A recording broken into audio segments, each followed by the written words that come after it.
I'm not going to say a single word about the Tennessee Titans record against the Indianapolis Colts because I was a punter, and there's no reason for me to talk about that.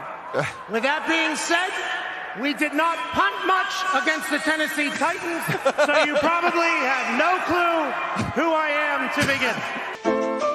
Look, I'm unstoppable. Forget your defense, nothing but an obstacle. Run it back, switch it up, call it audible.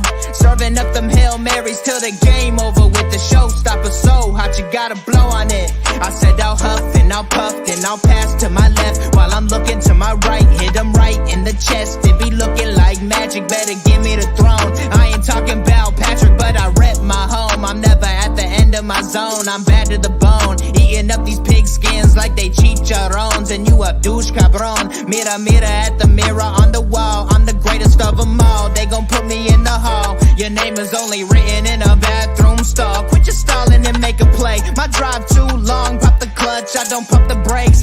I know what it takes to gain the muscle, get rugged. These butterfingers be fumbling. Squash the scrimmage and rub it in Robitussin. How I give them concussion. They seeing double, they rushing and pass the shovel. The dirt and rubble, I bury them under it. Stay in your huddle and get 10 yards back. Never turn your back. I'ma pull your flag. I go full contact. Out punch, out kick like a shotgun. Welcome back, people. Welcome back. We know we're coming to you on a different day, but you know what, we're here, and you know we couldn't have come at a better time because we have a game to discuss. But before we get into all that, welcome back to the HorseShoe Mob podcast. We're bringing you everything Colts, and then we're gonna slander some people in between. We can talk. We can do that. Okay, we can do that. But in the meantime, let's just go ahead and get to the guys. So we have with us Austin Cook. Yep. What's up? I'm Austin. All right. We have with us Josue Senor. What's good? All right. And I'm Chris Jackson. So, yeah. Now, let's just go ahead and get into it because you know what? It's just like we were going to go on Tuesday, but I was on the brink of death. And by that, I mean I had a cold. So, go do with that information what you will. Okay. But you know what? I'm good. Everything's cool. everything's fantastic. So yeah. But hey, we already got comments coming in. Sarah Small says, I'm hoping Dalton Tucker makes the roster. And that's fair. I mean, it's here's to hoping. I mean, we might see that. You never know. And I mean, especially now because we know we got some people who are injured or it will probably not play the majority of the season. So I mean, with guys going on IR, things are going to open up. So we'll see what happens. But in the meantime, how you fellas feeling? How you guys doing, man? Feeling good. It's the weekend. There you go. See, you on the right track. I like it. I like what I'm hearing. All right. How about you, Josh? I'm feeling like Chris Ballard. What are you doing here? Look, First and foremost. Look, I had to come in. I know y'all probably haven't talked about the Anthony Richardson and Bengals game, but these people got to quit. They got to quit. Anthony Richardson's not a bust. He had one pick six. It happens. Chill out. The dude has went almost a whole year without football, real-time football. And you expected this man to be A+. Deshaun Watson still hasn't bounced back. Like, come on. What are we doing? Like, I get the trolling. It's fun. But there's a difference between trolling and stupidity. Like, me and Austin witnessed, like, the most stupidity in the Discord yesterday. Like, you got guys who are hyping up a guy who wears Mayo perfume. Dude, like, stop with it. Yeah, Like, I believe in Joe Hendry head ass. Like he's just real strange. Like I don't know. I listen, they're a bunch of Mayo maniacs. So I forgot about the Discord app. I forgot about that. Yeah. Like I get it. I mean, do I hope he comes back and just straight balls out? No, pause. But I mean, come on, guys. Like y'all really banking on this? Even Texas fans. Look what happened last year. Texas fans, oh, he can't throw. Oh, he can't do nothing. He cooked us. Like, well, you got to tell your fan base that. You got to tell your fan base because your fan base was out there talking all real crazy all week. I've been telling them they don't listen. You know how they are. They get money. What? They get money from the state, so it's hard to let them know. Their comprehension skills are very good. Yo, getting money from the state is diabolical. I just want you to know that right now. Like that, I'm gonna use that like at some point or another. It's just like I would expect nothing less from someone who gets money from the state. That just fucking kiss. That's amazing. Thank you for that, Briggs. Hey, by the way, this is Chef Briggs. Make sure that you catch him if you're a Texans fan. If you're not a Texans fan, tell a Texans fan check him out on Wednesdays at what time? 8 p.m. Central. 8 p.m. Central time. Make sure that you're checking out him with Crenshaw and I believe it's just like you have a couple other guys on there, but you and Crenshaw. So that's as long as I got the two core guys, then. That's all that matters. Right. You got the A1s. That's all that matters, right? Yeah, see, look, there we go. Exactly. So we gotta cook something up for week one, guys. Y'all let me know what's going on and we'll have a friendly podcast for week one. See. So y'all let me know. I'll try to get some Texans fans that get money from the state. So they they can realize some truth to it. But and that's the reason why, they're just like, oh yeah, AR's this, AR's that. I'm just like, AR scored twice on y'all and ended up with a concussion, didn't finish the game, and probably would have scored on y'all again if he hadn't gotten hurt. But not allowed to say that. Nope. Yeah. Look, I will go down on this ship. I will fight on this hill. If AR was there week 18, we are not division champions. We do not win the division. We do not make the playoffs. It's point of the fact. Like the guy was before he got. Look what he did. Not even the Texans. Look what he did against the Rams. Yeah. Down 21. Went down. It was a 23-0 deficit at one point, and then Right. went from 23-0 to go into overtime against them. So, Right. but like I said, I don't deal in what ifs. You can't tell what ifs because I get it. I'm just saying it. That is just a point of banner. Think of the playbook Steichen could draw up with Richardson that he couldn't do with Minshew. Well, that's the whole point, because the thing Right. is the playbook, having AR in there is going to unlock so much more of the playbook, because like I said, it's just like you're not going to tell me that the playbook looks the same with Gardner Minshew, with him being 6 feet, happy feet, and not really the best arm. Like, and the thing is, was he more accurate? Possibly, yeah. No, absolutely. No, I don't think that's unfair to say. But let's also be just very, very honest about the fact that there's no way that you're going to tell me that offense looks the way that it did that whole entire year if AR's in the offense. And plus, he has not played one down in regular season with Jonathan Taylor. He hasn't. Well, no, he played. They literally had 2 downs together. And last year? Yep. Because Jonathan Taylor's first Against the game back Titans. was the Titans game. Oh, okay, yeah, that's right. I forgot. Yeah, but the thing is, even before that, you're also talking about the fact that there was no reps for them during training camp because that's when Jonathan Taylor was sitting out. Yeah. So, I mean, it's just like they've had this offseason to build that chemistry. And that's the reason why you're probably going to see another dimension of this offense that we haven't seen previously, because of the fact that now they've had a chance to really just organically build that chemistry. Well, see, and this is what fans from other teams fail to realize. Like, I'm a football fan at the end of the day. Look, he did that without knowing the exact playbook. Mm-hmm. Like, he does not know Shane Steichen's system to a fault. Like, look at CJ. CJ shot. Josh thought CJ was going to be a bust because he couldn't find the end zone. And then when he got that playbook down, look what happened. Yeah. The man became an MVP candidate. Who thought he gonna be a bust? Huh? Who? Me? Yeah, you told me that you were worried about CJ because he can't find the end zone week 2. I didn't say it was bust. I picked him as one of the quarterbacks if we didn't pick AR. Well, I'm saying I'm talking about week 2. You say he couldn't find the end zone, but he found it in the fourth quarter and they did that dance down 18. But I'm just saying, give that to give that to Richardson. Let him have a whole year before you start naming this guy a bust. Like, again, Titans fans, I get it.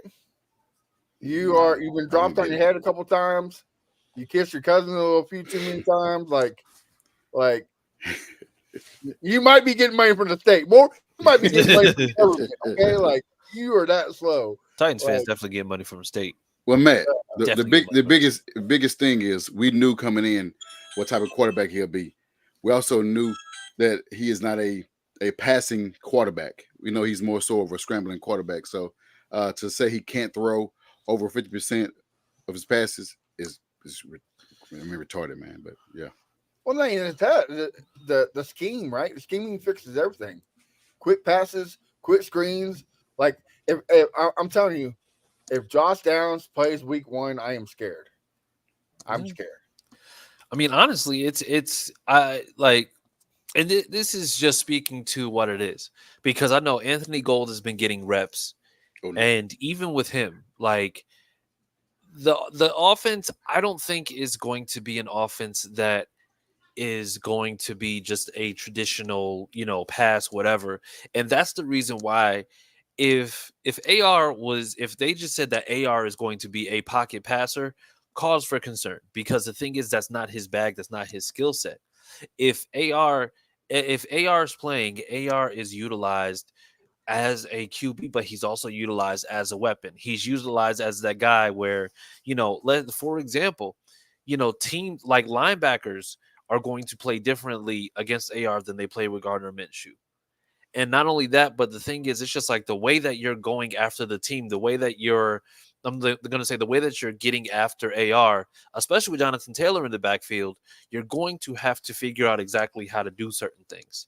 I think that the what we saw last year was like even going back to the Rams game, he's going against Aaron Donald. And going against Aaron Donald is no small feat because Aaron Donald was an absolute menace. But the thing is, even with him being able to play against him, still being able to go ahead and get the reps that he got, and then be able to come back from being down 23-0 to bring it to overtime. And mind you, in overtime, it came down to a busted coverage because it was a miscommunication between Kenny and Juju. That's literally what happened in regards to that. So, I mean, we can be as honest as possible when it comes down to, you know, how that season went, but we also have to be very real about the fact that, you know, like I said, have we seen enough to just go ahead and say, well, we're not sure yet? No, because even now, this offense has looked as vanilla as it's looked. There's no motion. There's nothing happening out of the backfield. There's nothing happening pre-snap. It's literally just them passing. And that's just what it is. As a Texans fan with the history that we had, especially last year, that's what you want your preseason offense to look like. You want the vanilla, so that way your guys don't get hurt. Mm-hmm. You know, your guys stay rested. Because I mean, look at our offensive line last year. Look at our receivers last year. They got hurt tremendously. So you want your offense to look vanilla. It's preseason. Like everybody that wants these teams to come out scoring 90 points a game are, again, they're state money people. Like, quit being dumb. You don't watch football if that's the case. Like, go play Madden because that's where you need to be. But also, you talk about Anthony Richardson as a quarterback. Well, you can also piggyback that off of what Shane Steichen wants as a quarterback. Jalen Hurts is not a pocket quarterback. Nope. And Jalen Hurts hasn't been the same since Steichen left. Granted, it's 1 year, but still, you can tell he was flustered, especially at the end of the season. Yeah, and you also have to remember that in addition to him, he was also with what's the name? He was also with Justin Herbert. Yeah. So and mind you, and I want to be as, like I said, it's just like I'm not going to go into homer talk because I'm not a homer at all. But the thing is, we see the year that he had with Jalen, and then we see the year that Jalen had without him, and it was damn near night and day, because Jalen, with Steichen as his OC, was MVP candidate. Yeah. Jalen last year without Shane Steichen, they were talking about what's wrong with the Eagles' offense. They almost got beat. I forget who it was. It was a horrible team, and they almost got beat by them. Yeah, but and mind you, they had no turnover with that team. You still have AJ Brown, you still have Devontae Smith. Matter of fact, you probably got a little bit better because you got DeAndre Swift instead of having Miles Sanders. Where I think honestly, to me, DeAndre Swift is a little bit better, or he can be utilized a little bit differently because he can contribute to the run and the pass. The O-line is still where it's at. But so what is the biggest difference other than taking Shane Steichen out of the system and then putting in a different OC? And the difference is that Shane Steichen basically was making sure that he was designing to fit Jalen Hurts' I'm going to say capabilities or fit his skill set. He's a guru. He's the offensive guru. Like, yeah, it couldn't happen better. Y'all got the offensive guru. We got the defensive guru. Tennessee got, I don't know who they got. The jury's still on him. And the Jaguars got a flash in the pan. Doug Peterson's not it. I'm sorry. I'm going to come out. Well, it's Doug Peterson and it's Press Taylor still, who, I mean, Jags fans hate their OC. So, you know. Well, that's the same reason he got ran out of Philly. It was because of Press Taylor. Press Taylor must have naked pictures of him or something like. Oh, listen, he got him on the Marvin Lewis blackmail plan because Marvin Lewis had the Bengals. That man went like 3-13. He's just like, I dare y'all to fire me. I dare y'all to fire me. Like, go ahead, do it. They're just like, you know what? We believe in Marvin. We're gonna retool. Like, no. He got some Jerry Jones dirt on the other owners type of stuff. Like, oh, he has to. You know, he got to. Like, it's crazy. Yeah, but these Texans fans that said that the Colts don't scare them, again, they get money from the state. I'm telling you. Well, they're not saying the coach; they're saying the quarterback. No, but it's the Colts. It's the Colts. Because and the thing is, I'm not gonna name certain people, but the thing is, I had to remind somebody that the Texans' best year was when they went 12-4, and we beat them then. Like there hasn't been a time where when we go 12-4, we never went 12-4. yeah, Texans went 12. Texans went 12-4, but it was 2018. a minute ago. It was 11-15 or 11-5. We never went 12-4. Our best record is 11-5. Hold up. Yeah, when y'all beat us in the playoffs, we were 11-5. 2018, I want to say. Yeah, we was 10-6. Yeah. And that's when T.O.I. Hilton cooked Johnson Joseph. No, it was 2012. Oh, 2012? No, are you sure? Yeah, it was 2012. It was 2012. Y'all lost the divisional round. Oh, all right. Yeah, it was. It was. Yeah. But the thing is, I say that to say it's like, and it's not to say, oh yeah, well we own the Tex, but we have to be honest about the fact that no matter how good or bad the Texans look, generally we're going to split, or is going to be a sweep. And the thing is, it's not necessarily speaking to the fact that it's just like, oh yeah, we'll own you guys forever, but it's just speaking to the fact that we have enough history to know that no matter how good the Texans look, we always know that for some reason playing in this division, it doesn't matter to the coach, it doesn't matter to QB, it doesn't matter who it is. Knowing who the other team is across from you will always be more important. It's for the exact same reason that somehow the Jags just keep whooping our ass, but then somehow with like these motherfuckers can't consistently win. Right. That's crazy. Like they can't, like they literally, like and it's mind-boggling because Jacksonville, by all stretch of the imagination, is a circus. It's a flipping circus, and somehow we've gotten swept by them more often than not. Oh, I get it. I get it. That's the thing, though. Like everybody else wants to say the Colts haven't done nothing. Granted, they haven't done nothing in the offseason, but they didn't need to, right? Like their biggest holes, they fixed. They got a number 2 receiver, and the guy from Texas. I'm drawing a blank. They got a pass for like Latu scares the fuck out of me. Like if you want to call a spade, Latu is he's it. He's the guy. Yeah, like he's scary. And then we do not know who Anthony Richardson is. Yes, he might fall on his ass. But the dude might come back and be the next Cam Newton. Like, let's be honest. Yeah. And I think, and the one thing that we saw, especially last year, was the fact that look at how many QBs randomly came in and who were able to just basically just impose their will because of the fact that there wasn't a lot that people had to go on. I mean, Titans fans, they used that one game that Will Levis had against the Falcons as, oh yeah, he threw for 4 touchdowns in the game, and then he threw for 4 touchdowns for the rest of the season. Yeah. And so the thing is, that's like that right there is enough to let me know that it's just like the game is frequently changing and evolving. But the thing is, when you have somebody like Shane Steichen and you have somebody like AR who does have multiple intangibles that he can use, then the possibilities are endless for what you can do with the offense. The only thing that scares me about the offense is guys just staying healthy.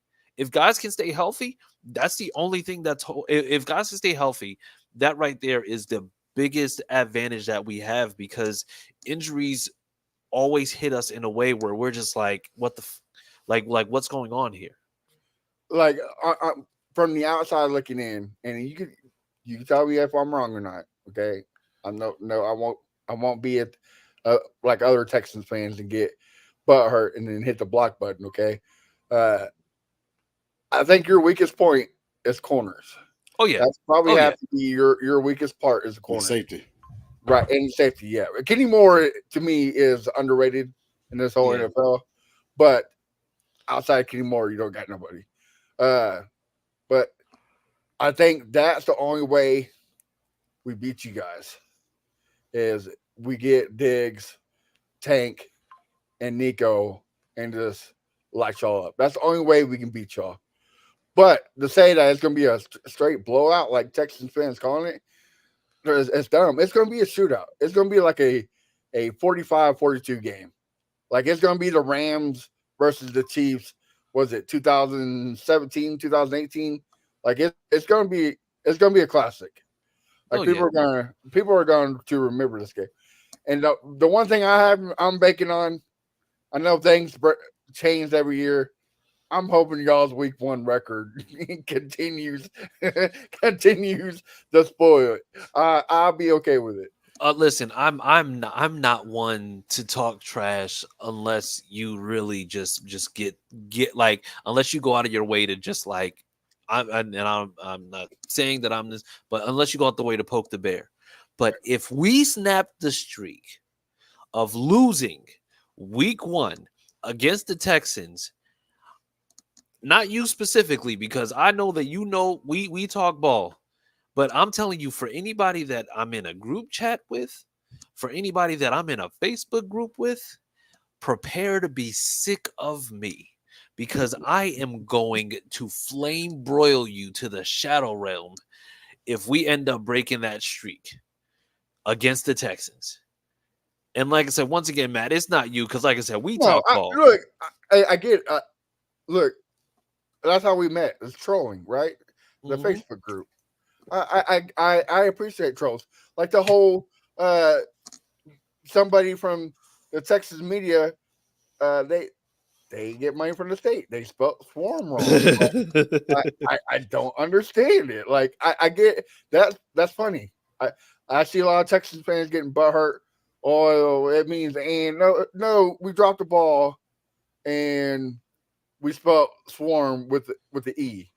Squirm. Squirm. Matt, guess what we did, Matt? Squirm.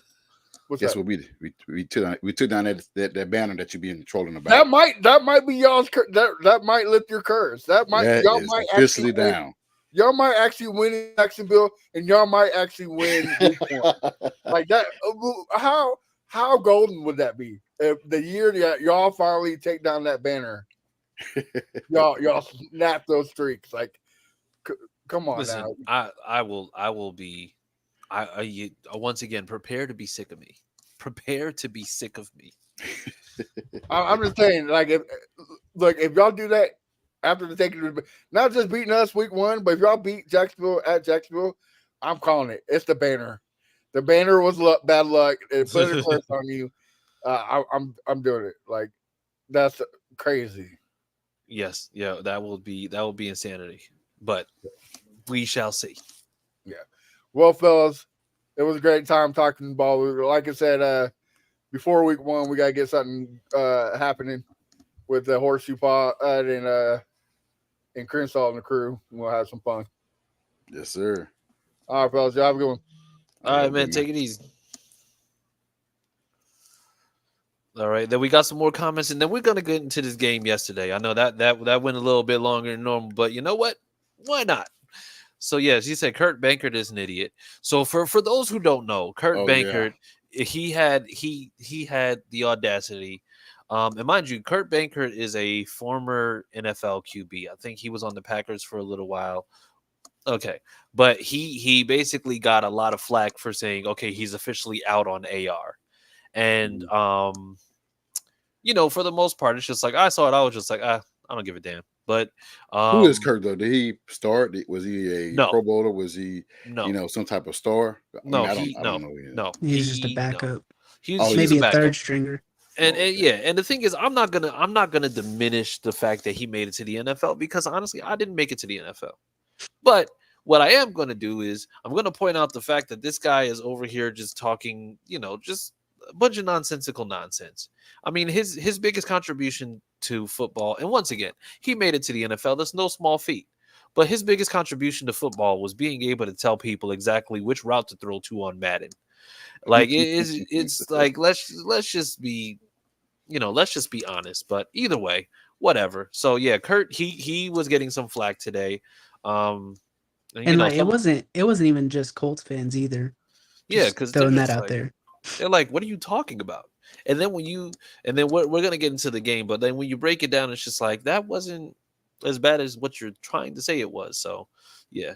And then Adam J says, "What's up, y'all? What's going on, Adam? How's it going?" Good, Adam. All right, and then you know what? Let's get into it. Before we do, make sure you're visiting www.fanbattlesports.com, where you can see all your Colts-related items.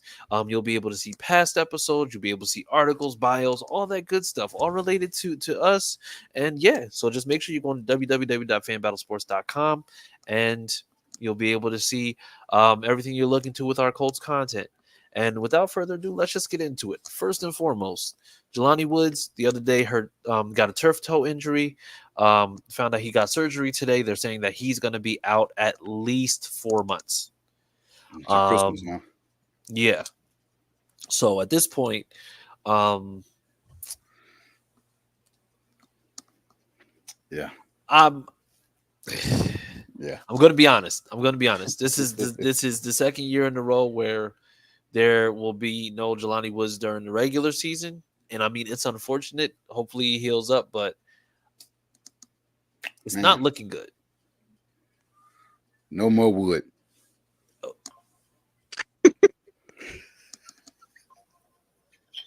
All right, y'all. That's the HorseShoe Mob podcast. We will see you next week. Jesus Christ, Josh. What are you doing? What are you doing? You know what? Forget it. I was going to ask y'all what y'all thought about the injury. You know what? Let's just get into the game. Because what was that? Like, what was that? Jesus. That's a big blow, though. It's a big blow because we all had high hopes on Jelani Woods in year 3. And another disappointing injury that's possibly going to cost him either the whole year or even a spot. So it's definitely it definitely hurts. Yeah. Well, I mean, we'll see. We'll see what happens. But I mean, I'm not going to say that I'm out, but I'm going to say it's just like he'd have to show some really, really big steps to be able to go ahead and just warrant being able to take up a roster spot, because I mean, this is the second year in a row where he's just not going to be of use. I'm going to say it's just like for the entire season. Now we got to see Mo Cox. So that's tough. Yeah, because now it's just like that pretty much secures Mo as basically being on the roster and then potentially pushing somebody else out. So, you know what? We'll see. But you know what? Let's just get into this game, because honestly, I mean, we've been talking about all the other stuff, but let's get into this game. The one that Kurt Bankert so eloquently said nothing good about, like whatever. But yeah, so Colts played the Bengals. It was the Colts' first team against the Bengals' second and third team. So we had a chance to see guys like Leatu Latu, Buckner, AR. We got to see Pittman, AD Mitchell in person. And guys, so let's just go ahead. I'm going to say get us started. Austin, just break down what we were seeing when it came down to the game. Yeah, so the first drive was great for our offense and our defense, really. Seeing AR with JT, I'm excited. Like, that made me excited. He hit every throw that he had, that except that one in the end zone to Ogletree, which I felt like could have been caught, but it was a little overthrown. But he looked really good when JT was out there. And we scored. AD got a touchdown. And then our first defensive drive, I feel like our defense has gotten a lot better than what people give us credit for. Yeah. Latu looked really good. He got that sack. You know, it's just, I don't know. I'm excited for week 1. Yeah. And we know, like, we had a chance to see, because of course it's just like it's guys battling it out for that. I'm gonna say they're battling for the 53-man roster. Mm-hmm. And so this was, I'm gonna say, one of the last chances later on in the game for guys to just come in and just like really just impose their will. But I mean, what did we see, especially after, you know, the chain of events, like early on, Josh, with like, what do we see later on in the game that was just like, okay, all right, that lets you know, like, hey, we actually look like we're in a good spot. I mean, I know we say, well, for the past 2 years, well, even just preseason in general, how offenses and defense are very vanilla. No teams are going out trying to run that week 1 offense and week one defense. But you can see that Shane Steichen add a little spice to the offense. You saw quick throws with all the quarterbacks from AR. Was it Jason Bean? Jason Bean. Yep. Jason Bean and I can't say it's Calivis. I can't say his last name. Keaton Slovis. Slovis, yeah. They all had the quick throws. You saw the offense moving. And I mean, we look good. We got turnovers on defense from a big guy. Eric Johnson got a strip sack. So it's promising. Yeah, Eric is not a starter, but those are the guys that will be on our second, third string guys that can come in and spell you guys like Grover Stewart and Buckner when they're out. Not out for his injuries, but out for a breather. Like I said, Latu, he is good as advertised. I know a lot of people say, in that chats we're in, they troll that he was our first pick for a reason, because everybody looked over him because of whatever reason that motives that they thought it was. But you saw in the tape that the guy was getting to the quarterback even his first game. Yeah, he didn't play the second game because all the starters were out. But this game, you saw him got to that quarterback. Once he hiked the ball, he beat number 61. Don't know if he's a starter or a second screen guy, but he got to pass him pretty quick to get to that quarterback to get to his first sack. You saw the run game. You saw Goodson, the guy that make that horrendous play in week 18. You saw him getting the same pass on that same flat pass. They got a first down. You saw him getting some major runs in that we saw against the Steelers last year. He can do it. Just like you said, reps is getting the confidence back from making that bad play in week 18. Quarterbacks, you saw Bean act like he Lamar Jackson. He out there running around, taking big hits, diving for an end zone, which was a great play that scored a touchdown. But like I said, look, the offense looked very fluid. It's just like he's just moving. It's hike, quick pass to the open man, and then moving the ball down the field like they did with AR, who was 6 for 7 on that drive. I think it was 6 for 8, 6 7. Yeah, I think it was on the first drive. Yeah, 6 for 7 because he was 6 for 6 up until that. Maybe he was 7 for 8. 7 for 8 on that first drive that looked very promising.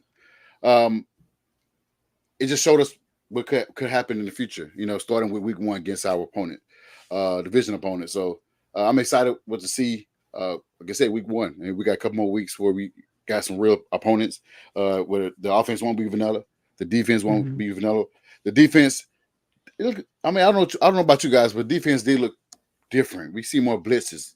I've seen more blitzes in the preseason from Gus Bradley. I haven't seen in the last 4 years. So yeah, this looking good and promising as well. Yeah, and I think we saw a couple of them. I think we saw a couple looks at press coverage early on. Mm-hmm. So I mean, being able to even see press coverage is just like, oh, okay, well, that's this is new. Yeah. Because I mean, it's just like nice. Juju when he's in, like even Jalen Jones, it's just like they're guys who actually are pretty decent in press coverage. Mm-hmm. But when you're asking them primarily to play that cover 3 zone where they're just dropping back, it's different. It's a different look. So, I mean, maybe Gus Bradley is picking up on the fact that you have to, bring some variety to this defense if you want to go ahead and be successful. Because I mean, guys that we're playing. You can't just go ahead and just throw a base defense out and hope to God that it works. He has to adapt, he has to adapt to what's going on now. Oh yeah, absolutely. So let's just get to the elephant in the room. How would you rate AR's performance? Now, mind you, this is in totality. In 2 games, because he only played. No, in this game yesterday. Man, like I said, I'm not a homer. I don't want to say, he was great. He had his highs and his lows, and that's where I will rate him at. I would give him maybe a C, possibly to get better. He got room for that, so I won't give him a B. But it did look good. And he got, like I said, he got this before Matt came on. I had my take on him being drafted. His spot, he got drafted 4th overall. Last year, no one thought that when he got drafted, he's going to be our savior year 1, year 2. All of us said that maybe 3 years where he'll peak and we'll see the guy that was drafted from Florida. And you can see it now. He still got his growing pains. He's still, playing, the way he always played. And it's hard to adjust. But you can see that he, in that first drive, you see him getting rid of the ball. You see him making decisions quicker than he did last year. You see that. So, like I said, I give him a C. I can give him a B minus, not a C. I give him a B minus on his performance. What about you, Austin?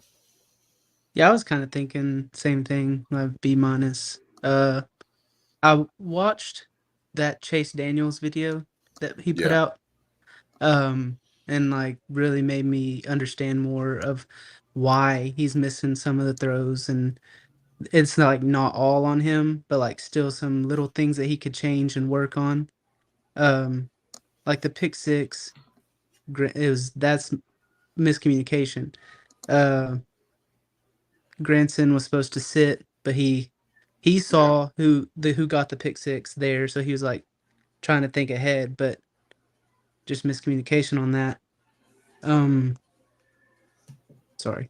I mean, I think overall, like that first drive was great, and then the rest was just okay. Yeah, and I'm gonna say it's a C plus, and the only reason why is just because like that first drive, masterful. Yep. But the thing is, I think what we saw with the first drive and then what we saw from him the rest of the game, it's the two sides of what could potentially happen throughout a season. So like I said, the miscommunication was with Granson. We get that because I mean Granson, he did it. It's a sit route, and Granson didn't sit. He basically just went and fired out, and this is on a play that normally is going to be focused inside. So with that, I'm not going to fault AR for that, but he did have some bad throws. So he had some throws. He had like two throws that were just bad. And we were talking about this earlier. We were talking with Silu. Silu, he was on the show previously, so appreciate him for coming on. But we basically were talking about the fact that it's just like it was a mixture of miscommunication, some bad throws, and just him, not taking some of the smart plays.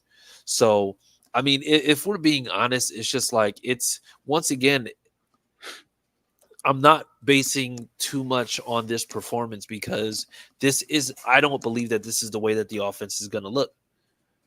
So, yeah. I mean, if we you had him go in there and you had him just play kind of very traditional.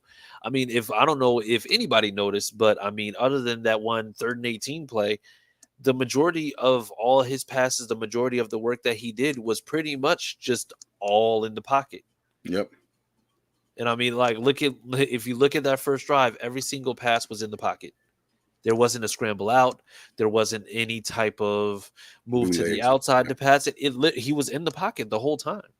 And that's not how he's going to play, but we got a chance to see, okay, so he can play from the pocket. But now this is when you're going to start throwing in the motion. This is when you're going to start throwing in the RPOs. This is when you're going to start throwing in the jet sweeps. This is when you're going to start throwing in all these other different types of concepts. But now okay, yes, he can throw from the pocket. So to me, it was just like I liked what I saw. I know that, like I said, they're limiting what's going on because they're not going to show you their hand right now. But I mean, honestly, it's just like I said, I give it a C plus because I think he absolutely did a good job and he showed that he can absolutely be great. But, he's still going to need the reps. He's still going to need to just get a lot more time in. I think with this issue, not issue, but us develop him, they should allow him to play more preseason games. He should play all 3 of them. Not just one and then one possession and then sit out and then don't play the next one. And then you play a full quarter in your 3rd one. That's not enough for his development. You're limiting him until so now it's like week 1 where there's a division game. There's a lot of tension on both sides. He haven't played in the last game, so he's playing to he's basically thrown into a fire. It feels like it, but I think he can handle it because that's the type of guy he is. I mean, like I said, going against the Rams, that was a good measuring stick for going against an opponent that can rush the passer, and they did a lot of times. Down early, 21 early, and came back. I'm not saying that the Texans got the same defense. I'm not saying that. That'd be it'd be crazy to say that. But they do have some pass rushers over there that we got to look at. We got to make sure we block. But he should play every preseason game, whether it's 1 quarter, whether it's 2 quarters, just to get more reps before the real game, before the real season. Like you said, there are going to be some it's going to be some overthrows because he, thinking, maybe too much, maybe thinking I don't want 5 yards, I want the 15 yards, I want the 20 yards. So he's looking to scramble to get a chunk play instead of just getting the check downs. So that's something you got to learn. Take the open play. You don't have to throw to the next read. Just get this play right here.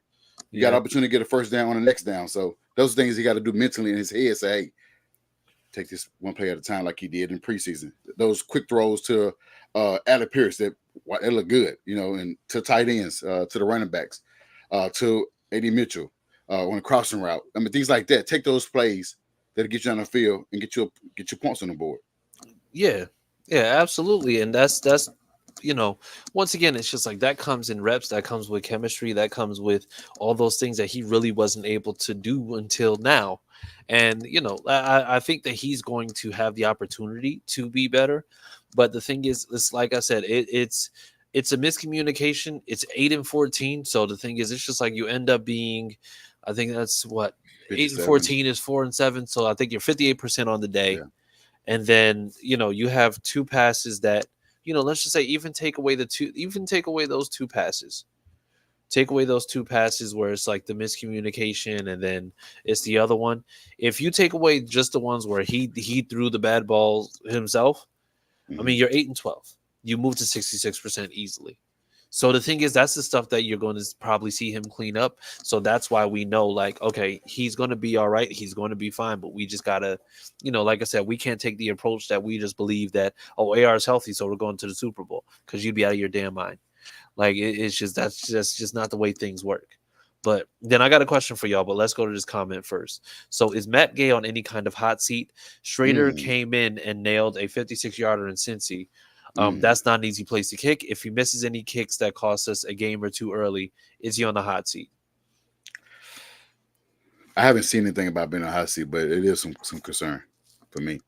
Yeah, he's been missing this this preseason. I haven't seen anything either, but I don't know why he didn't play last night. I honestly, the thing that makes me believe that he's not on the hot seat is that contract. Because the contract is kind of stupid. Like if we can be honest, like to pay a kicker that much and have him go out and basically just be, especially when for a fact that with kickers are a little bit more dispensable these days than they were before. So I mean, if you can get 2, maybe 3 years out of a kicker, then cool.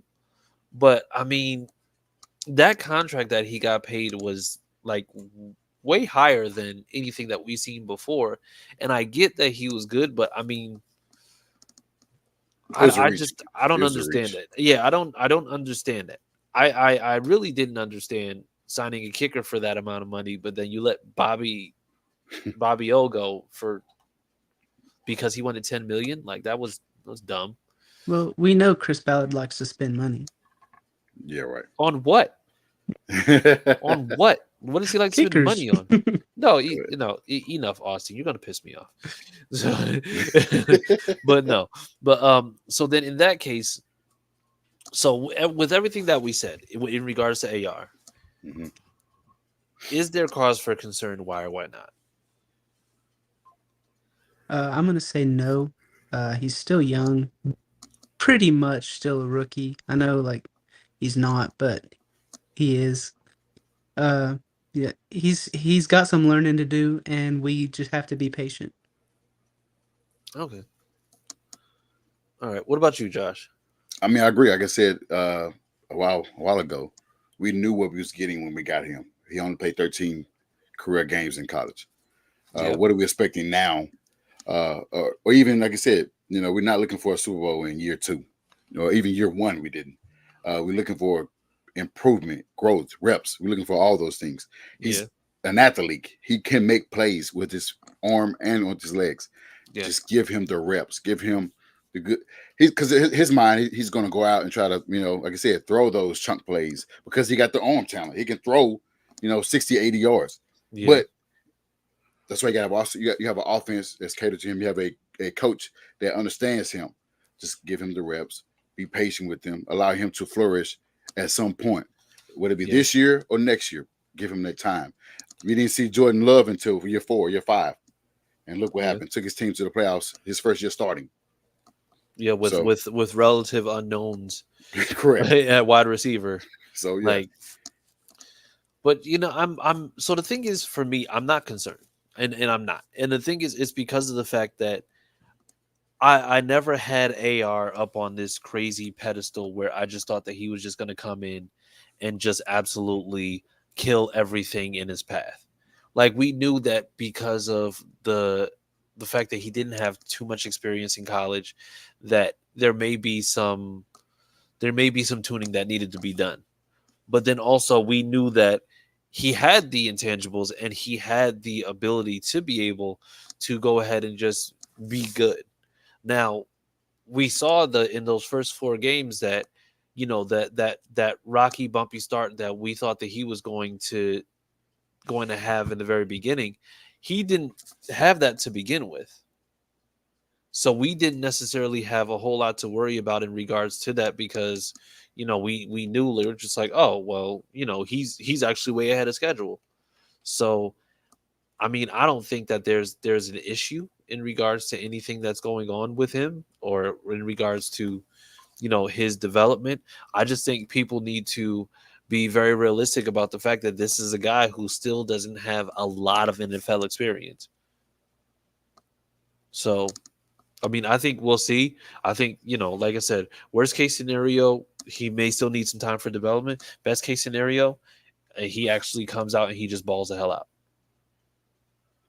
Yeah. But and then, I mean, we didn't mention too though the need of Joe Flacco. Yeah, guy is 40 years old. There's no way he's going to push him from starting, like Gardner did. Joe is like, okay, I'm here for a reason. If there's opportunity to start, cool, but he's not pushing to be a starter. There's no battle. We already know who QB1 is. But having a guy that won a Super Bowl, been in, been the 4th quarterback in Cleveland, comeback player of the year, come over there and teach a young guy like AR that's 22 years old how to be a quarterback. That helps. Yeah. And that's the reason why, like, having that mentorship, having that there is going to absolutely be a phenomenal thing, because it's just like, yes, you got a veteran, you got a savvy vet who's been in the game, who's known that. And not only that, but Joe Flacco, I'm going to say early on, and I'm not saying that he's anything like AR, but he was somebody who had the ability to be a little bit mobile, who had a big arm, who was able to do a lot of those things that AR does. So being able to kind of get that type of, I'm going to say, regular experience that's going to be extremely important. So we know what we're getting when it comes to that. But last thing, and then we're going to get out of here. Predictions for roster cuts.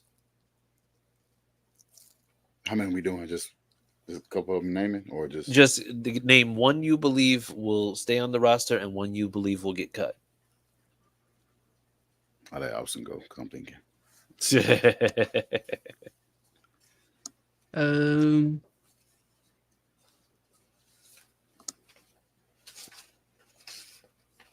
I don't know. I think we might move on from Sam Ehlinger and put in Beanie Boy. Beanie Boy. Yeah, he acting like Lamar Jackson out there, man. Yeah. That's wild. Beanie Boy is wild. That's your cut, and then who you got staying? Bean. You got Bean. You got Bean staying. Yep. He had a decent preseason. Treadwell, he gonna get cut. And I thought maybe in person that will maybe stay.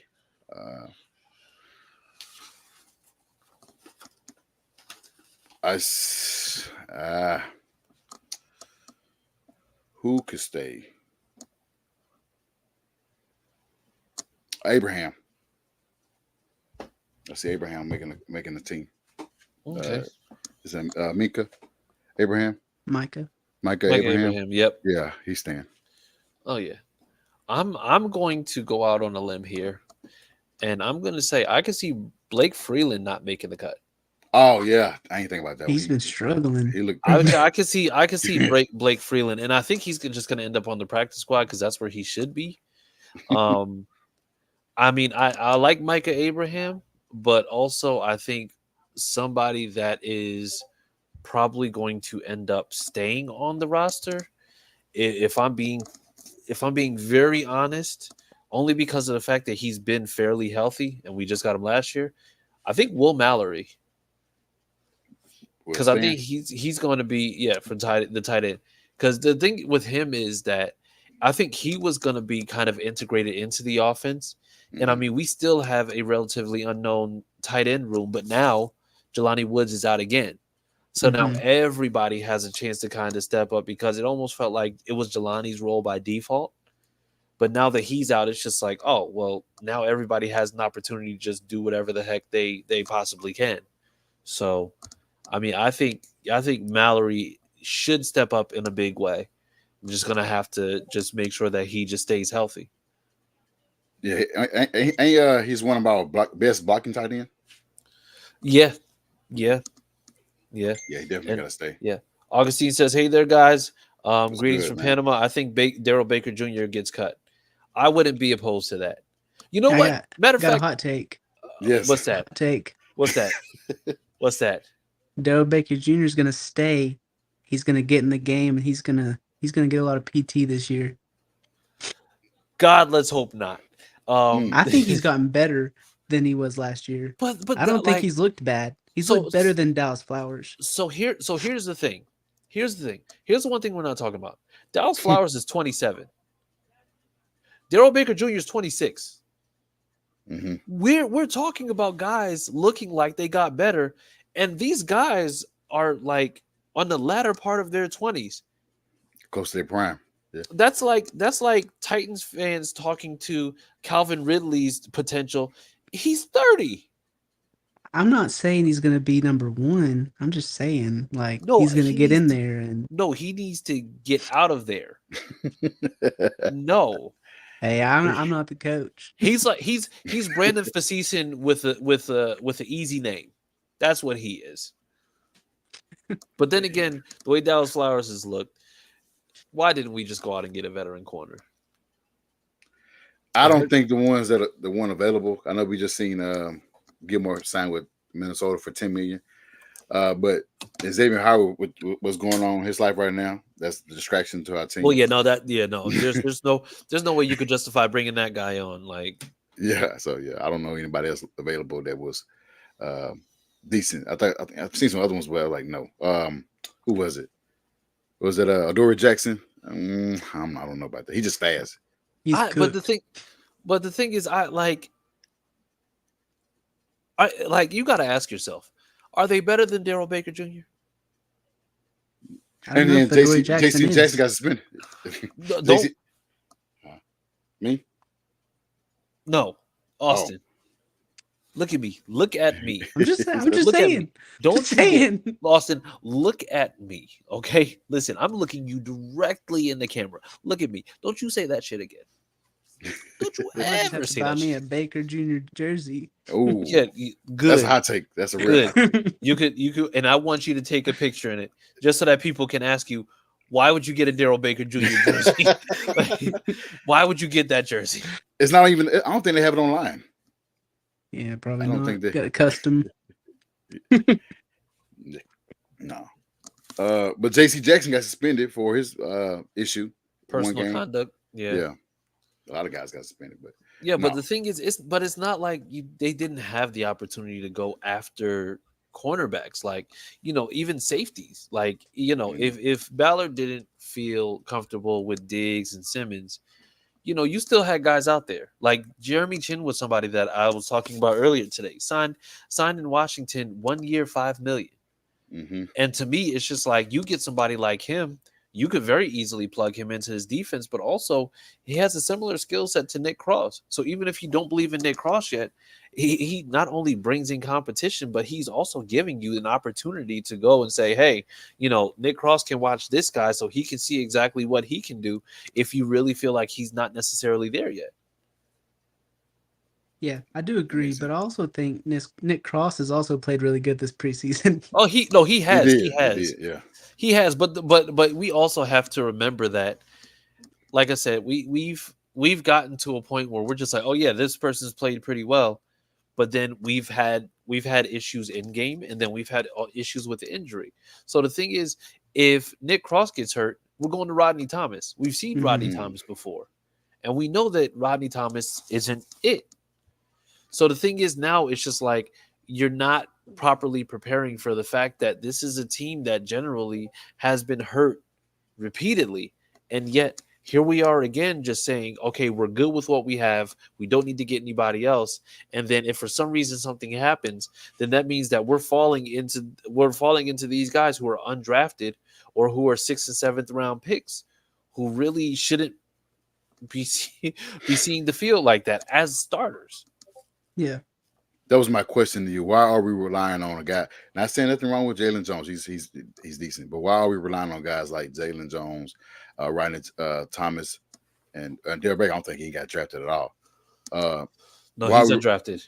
Undrafted. And Flyover, I think, was undrafted as well. No, he was 7th round. 7th round. So, yeah, my point too. Why are we relying on those guys to be our, not say anchor, but be the guys that are, ones or twos on our defense to make a play, to stop guys like, on Tennessee or on the Titans or, even Minnesota or Chicago. We got Chicago at week 3, I think, or 2. Guys, it's not easy. It's not going to be easy for the first couple games. We got some receivers out there that we got to defend the first couple of games, and it's not going to be pretty. It's going to be a lot of growing pains. So that's just my thought process. Yeah, I like Latu. You guys know how I feel about Latu. But, you had a guy from Toledo where, that covers everything that we talk about for a secondary. You have it. I forgot his name already because the Eagles got a stacked defense now. But that bothers me that you had that on your draft board. You have a guy that's a good corner from Toledo, and you passed him up. Yeah, like I said, Latu good. We definitely a pass rush. That's been the issue for 10 years. But having a corner definitely help us out. Yeah, but the thing is, and this is where I'm coming from with this angle. A good front seven is more beneficial to a secondary than a good secondary is beneficial to a weaker front seven. Mm-hmm. Because the thing for me is that if you're affecting the quarterback, and mind you, we saw there was a few games last year where we weren't able to get to a quarterback. We didn't get to Jake Browning in that Bengals game at all last year. Yeah. And he was able to just impose his will.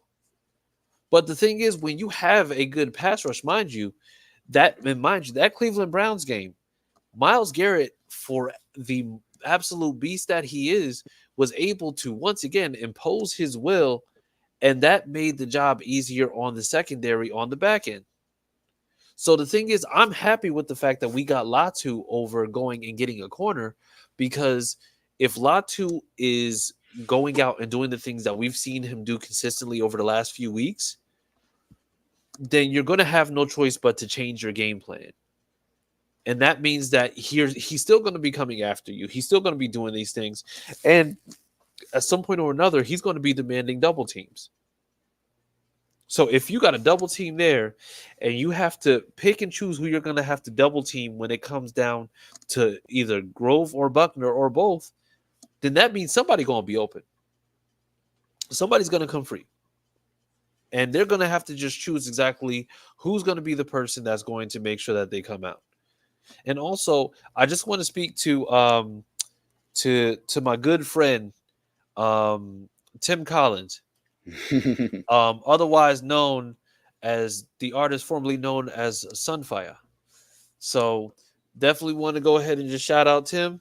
Yep. So we like I said, we get it, Tim. Oh, by the way, big Peyton Manning fan. Big Peyton Manning fan. Just want to go ahead and just put that out there also. So yeah, shout out to Tim. He loves Peyton Manning. But yeah, so like I said, I liked the Latu pickup because Latu opens up a whole new dimension, and if he's even half of what we believe he's going to be, that's going to make sure that we don't have to just go out and say, oh yeah, well, we're worried about the secondary and all that, because at the end of the day, it's not going to matter at one point. So I mean, that's like that gives me a little bit more, I'm going to say, solace, knowing that I'm not going to have to worry about, the secondary just having to get stops because we can't get to the quarterback like that. I understand that. That's good. That's a good take on that. Just got to put the guys in position. Having that D-line coach and having Bradley work together and have a scheme to where get those front guys get to the quarterback and Pay and Dio and Lewis and Latu. Yeah. Yeah. Yeah, absolutely. So, like I said, I liked it. I liked the pass rush. I wanted pass rush. I mean, if we would have kind of double back and then just gone and gotten a corner. I mean, if there was a way to get a corner, but the thing is also, I mean, getting Latu and then being able to get AD Mitchell, who, I mean, honestly, was probably like a top 5 in the wide receiver class. I think that was absolutely masterful to be able to do that. So, I mean, I think we're going to see exactly what that is, but we're gonna go ahead and roll up out of here. Still be back on Tuesday, so make sure that you go and tune in. In the meantime, guys, tell the people where they can find you, starting with you, Josh. You can find me on Twitter. I don't want any Texans fans following me, but you can find me on Twitter. Yeah. Who is Josh Sr.? All right. Austin? You can find me on Twitter at CookieAustin2. Yes. I knew it. Freaking knew it. And you can find me at CJ Colts fan. Like I said, make sure that you're tuning in every Tuesday, 9:30 Eastern, 8:30 Central. And yeah, we will see you guys on Tuesday. By the way, to all the kids, or to all the kids who went back to school, hope you stay safe. All the kids who went back to school this week, hope you're having a good week. And then all the kids going back to school soon, good grades. It's always best to be the smart kid. Don't be out here being the kid who acts dumb and eats glue like a Titans fan. All right, so yeah, and then we have Adam. He says offensive rookie of the year, defensive rookie of the year, comeback player of the year, all on this squad. Ooh, like that. I like that. Great job. I'm 100% with that. So yes. But all right, people. Well, listen. Have a great rest of your evening. We will see you next week. And as always, you know what it is. Sam loves Jalen Ramsey.